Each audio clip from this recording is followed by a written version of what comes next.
Hello everyone, আসসালামু আলাইকুম। কেমন আছেন সবাই? আশা করছি সবাই খুব ভালো আছেন। আমিও খুব ভালো আছি। আজকে আপনাদের মাঝে দুর্দান্ত একটা রেসিপি নিয়ে হাজির হলাম।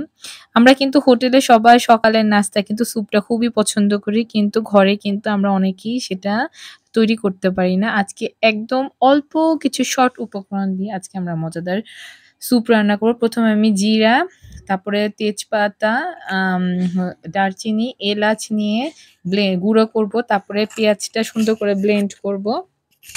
ব্লেন্ড করার পরে গরম তেলের মধ্যে এটাকে ভাজা হওয়ার জন্য রেখে ভাজবো। তারপরে স্বাদমতো লবণ ব্যবহার করব।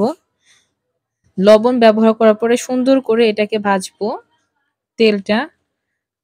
তেলটার মধ্যে তারপরে আমরা পরিমাণ মতো সয়া সস আমি ২ টেবিল চামচ ব্যবহার করেছি।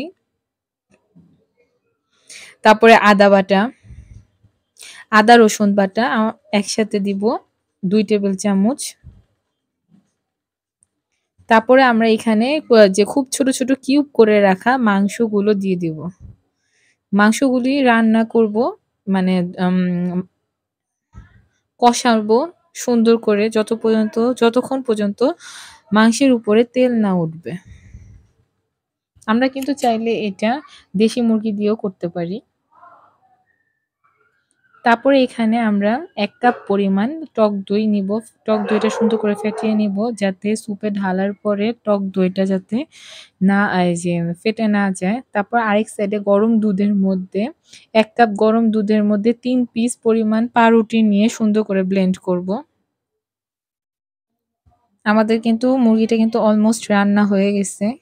আমি এখানে আরেকটু পানি দিয়ে জিনিসটাকে কষালাম। তারপরে এখানে আমরা টক দই দিয়ে দিলাম। ১ কাপ পরিমাণ টক দইয়ের সাথে ১ কাপ পরিমাণ পানি ব্যবহার করব। তারপর এখানে আমাদের ভিজিয়ে রাখা পাউরুটি আর দুধটাকে সুন্দর করে ব্লেন্ড করে নিব। ব্লেন্ড করে নেওয়ার পরে আমরা এই মিশ্রণটা মুরগিতে এড করে দিব।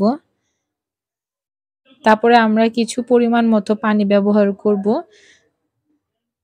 টক দইয়ের জন্য স্বাদমতো চিনি ব্যবহার করব যাতে এই যে টক পরিমাণটা যাতে না কাটে।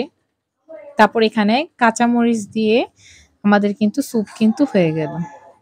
এই স্যুপগুলো কিন্তু আমরা পরিবেশন করতে পারি পরোটা, নান রুটি বা তন্দুর রুটি দিয়ে।